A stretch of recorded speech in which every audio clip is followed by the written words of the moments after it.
अज्ञात पथ के रक्षक एपिसोड 1। अनजाने संकेत। अंधेरी रात। एक सुनसान जंगल कैमरा जंगल के बीच स्थित एक झील पर फोकस करता है। आसमान पर घने काले बादल हैं। झील में हल्की लहरें उठ रही हैं। अचानक एक रहस्यमय बूढ़ा साधु 70 से 75 वर्ष का झील के किनारे प्रकट होता है। वह एक हाथ में लकड़ी की छड़ी और दूसरे में एक प्राचीन किताब लिए हुए है। साधु धीरे धीरे मंत्र पढ़ता है। झील का पानी अचानक से चमकने लगता है और उसमें से एक चमकीला पत्थर ऊपर उठता है। साधु मुस्कुराते हुए कहता है, यह केवल शुरुआत है। रक्षक को जागना होगा, वरना अज्ञात अंधकार सब कुछ निगल जाएगा। कैमरा झील के ऊपर से आसमान की ओर उठता है, जहां बिजली की गड़गड़ाहट होती है। आर्यन का घर। सुबह का समय। आर्यन 22 वर्षीय कॉलेज का छात्र बिस्तर पर लेटा हुआ है। अचानक वह एक डरावने सपने से जागता है। उसके माथे पर पसीना है। सपना वही था, झील, पत्थर और बिजली। आर्यन घबराया हुआ उठता है और पानी पीता है। वह बाथरूम के शीशे में अपने आप को देखता है और खुद से बात करता है। आर्यन, यह सपना क्यों बार बार आता है? क्या यह कोई इत्तेफाक है या कुछ और? परिवार के साथ आर्यन का परिचय।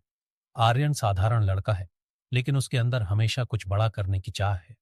उसकी माँ सीमा और छोटी बहन रिया उसके साथ रहते हैं। माँ उसे चाय देती है। माँ, आर्यन क्या हुआ? तुम ठीक लग नहीं रहे। आर्यन, कुछ खास नहीं माँ, वही अजीब सपना। हर रात मुझे लगता है कि यह कोई संकेत है। माँ मुस्कुराते हुए, सपने कभी कभी हमारी किस्मत का दरवाजा खोलते हैं। ध्यान से देखो, शायद कोई जवाब मिल जाए।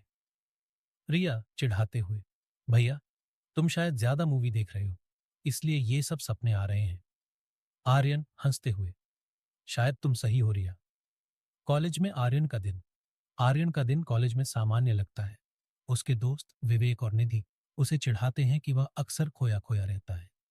निधि, आर्यन, तुम हर वक्त किसी और ही दुनिया में रहते हो, क्या चल रहा है? आर्यन मुस्कुराकर, कुछ नहीं, बस रात को नींद अच्छी नहीं हुई। विवेक, तुम्हें नींद से ज्यादा किसी एडवेंचर की जरूरत है। कॉलेज के बाद आर्यन सड़क पर चलता हुआ घर की ओर बढ़ता है। रास्ते में उसे एक बूढ़ा व्यक्ति, वही साधु, मिलता है। वह व्यक्ति सीधे उसकी आंखों में देखता है। साधु, आर्यन, तुम्हारे पास समय बहुत कम है। झील तुम्हें पुकार रही है। आर्यन हैरान होकर, आप कौन हैं और मुझे कैसे जानते हैं?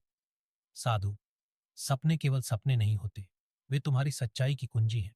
तुम्हें झील तक जाना होगा, वहां तुम्हें अपनी किस्मत का सामना करना होगा। आर्यन कुछ पूछने ही वाला होता है, लेकिन जैसे ही वह पलटकर देखता है, साधु गायब हो चुका होता है।